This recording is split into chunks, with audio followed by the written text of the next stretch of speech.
بسم الله الرحمن الرحيم الرحمن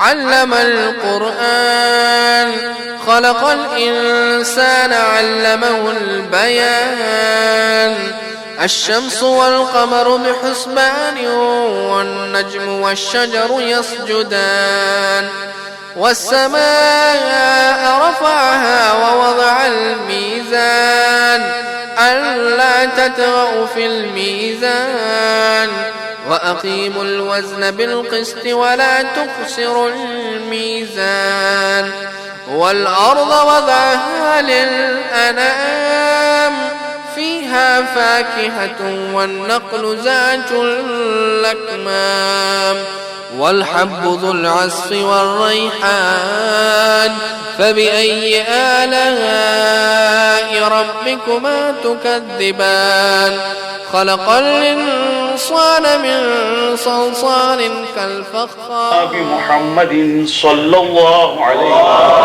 وسلم وبآله الطيبين الطاهرين المعصومين واللعنة الدائمة على أعدائهم ومبغضيهم وغاصبي حقوقهم من ليلنا هذا إلى يوم الدين. أما بعد، فقد قال الله سبحانه تبارك وتعالى في الكتاب المجيد والفرقان الحميد: بسم الله الرحمن الرحيم. وكأي من نبي قاتل معه ربيون كثير وما وهنوا لما أصابهم في سبيل الله وما ضعفوا وما استكانوا والله يحب الصابرين. وما كان قولهم إلا أن قالوا ربنا اغفر لنا ذنوبنا وإسرافنا في أمرنا وثبت أقدامنا وانصرنا على القوم الكافرين. فآتاهم الله ثواب الدنيا وحسن ثواب الآخرة والله يحب المحسنين. صلوات اللهم صل على محمد وآل محمد.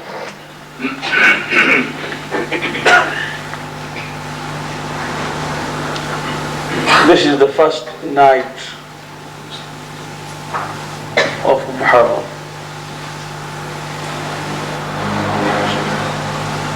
For the benefit of those who may understand in English alone and for those who may be bilingual, let us remind ourselves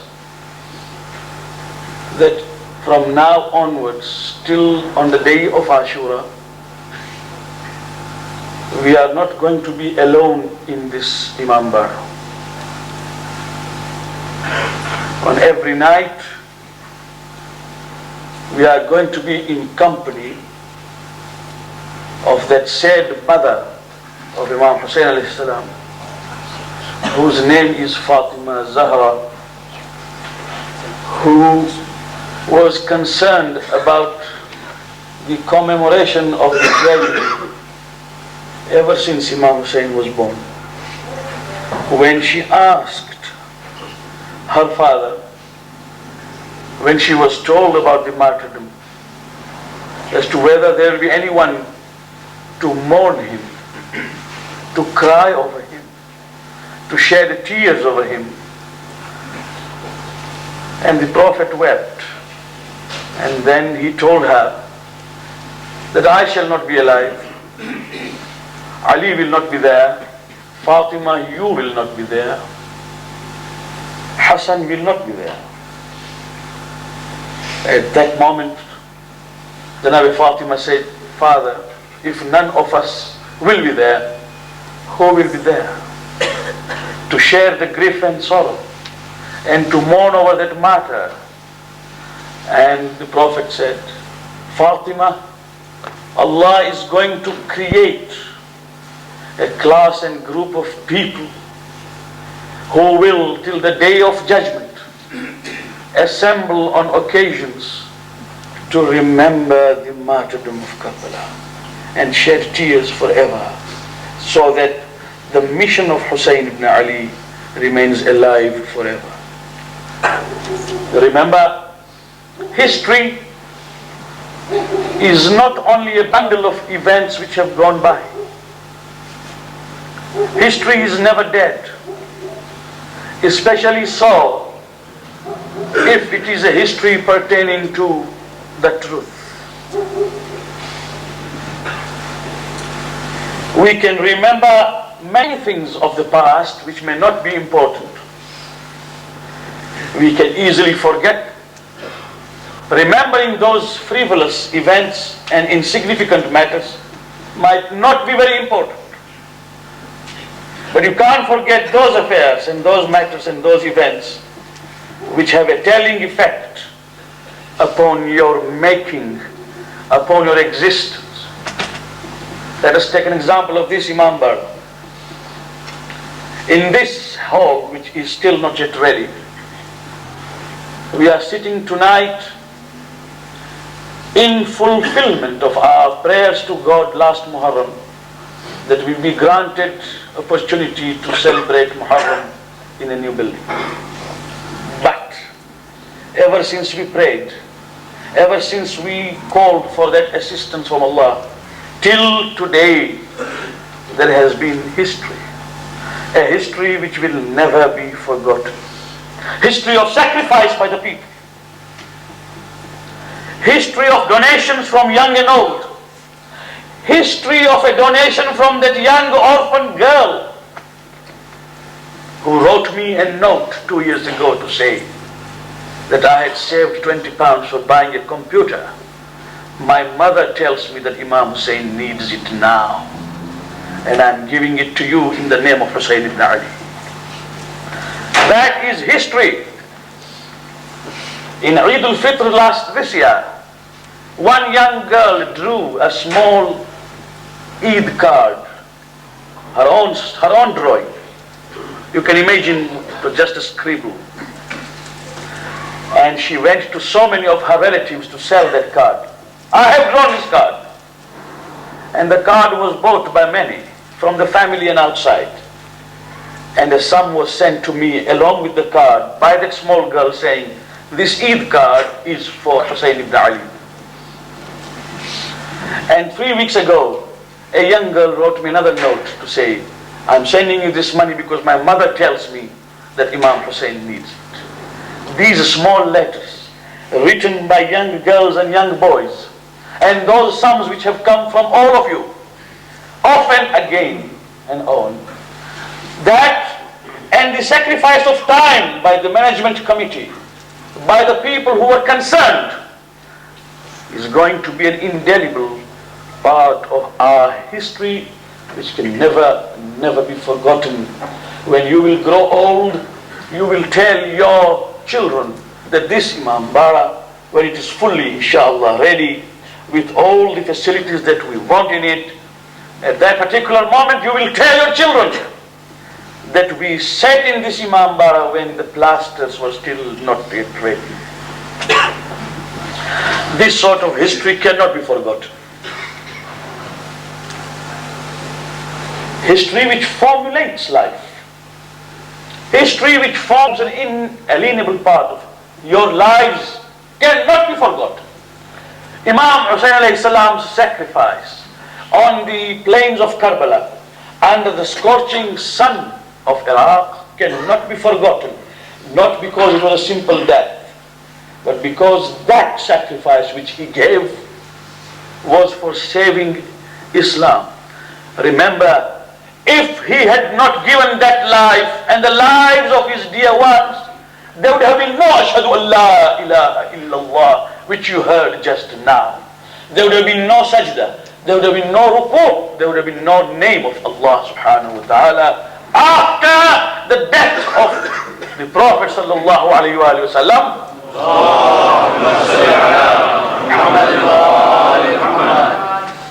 There was a systematic effort to kill Islam.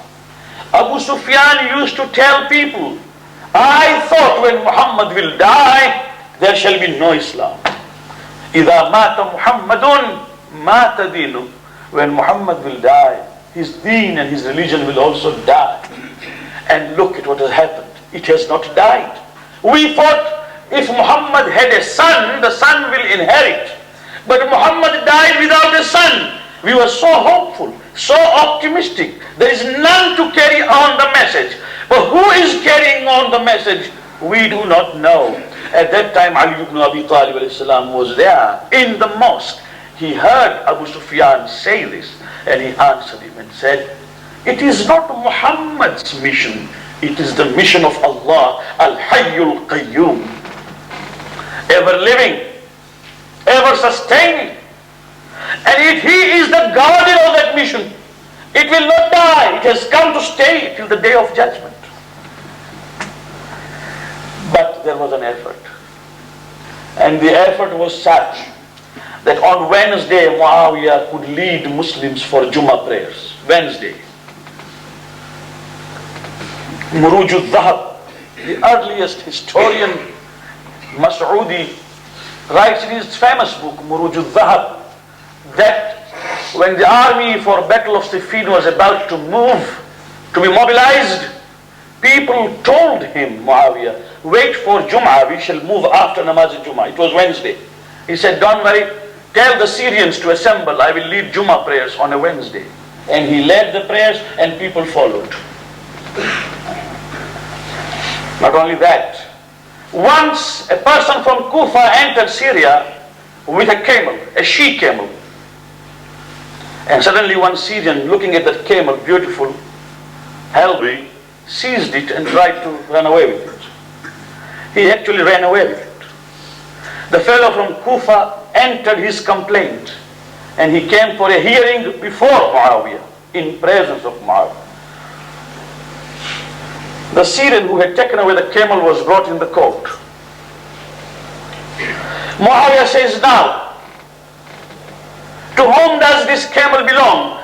The fellow from Kufa, from Hazrat Ali's side, who has come here just as a tourist, said, it is mine. She is mine. And the Syrian fellow says, O King Muawiyah, this is a he camel, and he is mine. Now, who cannot differentiate between a camel if it is male or a female? But there were 40 Syrian witnesses in the court of Muawiyah to give witness that this is a he camel, a male camel, and it belongs to Syrian. The Kufi fellow was weeping, crying. He said, Muawiyah, any sensible man can see, even you can see, that this is not a he camel, it's a she camel. It's a female. The answer given by Muawiyah was, I'm sorry, he has got 40 witnesses that this camel belongs to him. When he took away the camel, at that time the Kufi fellow was left alone. Then Muawiyah called him near and said, look, come here. I am not a fool. I know that the camel is male. But have you seen the type of men I have around me? Tell Ali ibn Abi Talib that I have people who can't distinguish between male, female. If I want to tell them that Ali is munafiq and murtad, I can. If I want to tell them that Islam is no more, I can. They are the people who will believe in me blindly. It was because of this that even after the events of Imam Hassan's, we find that people believed that Hussein ibn Ali was a rebel, was just who has stood up in revolt against the prevailing caliphate, and therefore it was political. People were being led astray. Sharia was being attacked. At that particular moment, when Hussein ibn Ali stood up, Imam Hussein alayhi salam, he stood up to save Sharia and to save the attack on the tenets of Islam. With his blood which has been shed on the plains of Karbala, La ilaha illallah, Muhammadur Rasulullah has come to stay forever. Now, when we know that he has given his life for truth, we remember him it is a tragedy, therefore we remember him with tears. I have only one question. When do you shed a tear? Either when you are extremely happy or when you are very sad. Sometimes when you are extremely happy and elated, you do shed a tear of happiness. A calamity is over, adversity is over. At that time, sometimes a man, in expression of thanks to Allah, weeps. And sometimes, when he's too very sad, he weeps. But there is a third opportunity and occasion when a man weeps. It's neither for pleasure nor for sadness. He weeps when he understands the truth. And that experience is not common. That experience is not common. When one weeps because he's understood the truth.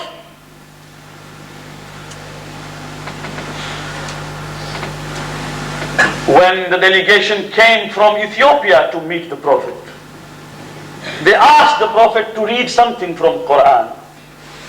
And the Prophet recited those ayats from Quran, and they listened. After having listened, they wept and they cried. Tears rolled up and down the cheeks. Quran describes this. The beginning ayat of 7th para is وَإِذَا سَمِعُوا مَا أُنزِلَ إِلَى الرَّسُولِ تَرَى أَعْيُنَهُمْ تَفِيضُ مِنَ الدَّمْعِ مِمَّا عَرَفُوا مِنَ الْحَقِّ. When they heard that which has been revealed to the Prophet, you find tears rolling down their cheeks. For the truth they have understood. For the truth they have understood. When you understand the truth, you weep. That weeping is sublime and it is not comparable.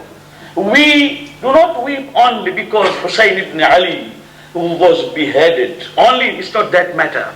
It's not because Ali Asghar was hit with an arrow. That of course moves us. It gives us a jolt. And it also evokes in us some grief. But the fact is this, that a person has come out so selflessly to give away everything he possesses so that man may be saved and delivered. That is something very great. And when we understand the truth, it's at that time that our eyes get moist. And to cry and to weep has been recommended. It has been recommended that these are the nights of grief and the days of grief. And inshallah, as I go on in Urdu, I will explain further as to what is the meaning of this. But when somebody gives his life in a tragic way, then of course we remember him if it is for truth. My question is, if somebody were seen laughing, I can take objection and believe that perhaps he's laughing at me. But if somebody is weeping and crying, there is no one sensible who can take any objection.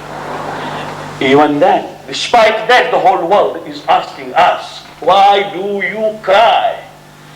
They label us as people who cry always. Millate giryakon, a community which always cries. My question to them is that why do you not like us cry? If we were to laugh, you might have objected to say that you are laughing at us, ridiculing us. But we are weeping, leave us alone. Why do they take objection? The objection against weeping of a community which believes in Sayyid al-Shuhada and Ahlul Bayt is only because of one reason, which I shall develop later on, fearlessly. Whoever wants any references can come, and his references will be provided. Fearlessly I say, that people object to your and mine and everybody's weeping on the tragedy of Karbala because it gives occasion to one question: who killed Imam Hussein?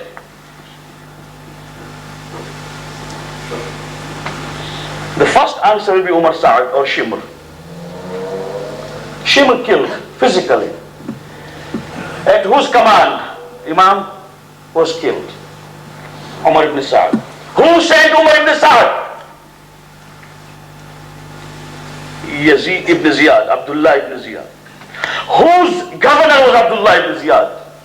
Yazid ibn Muawiyah. Who was Yazid? Muawiyah's son. How did Muawiyah come to the throne?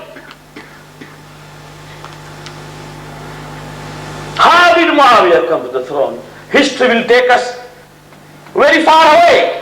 There was a systematic arrangement so that the Umayyads could be brought into Caliphate, from Caliphate into kingdom, to make the brief rule of Ali ibn Abi Talib as unsettled as possible, full of civil wars and strife, so that Muawiyah could then come finally to the throne. Who brought him? If you take these things, the chain of history, you will come to those great people of Islam whom they admire and we cannot admire because they are the killers of Ahlul Bayt.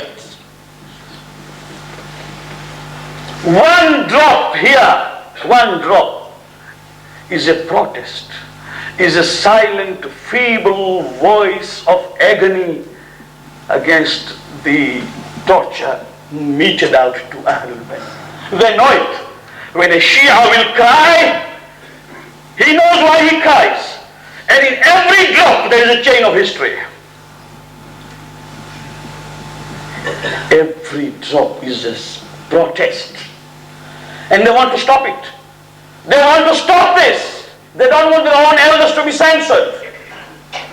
And we say that we will only censor those who have gone against the pleasure of Allah subhanahu wa ta'ala and the pleasure of the Prophet and the pleasure of Ahlul Bayt salawatullahi wa salamu alayhi.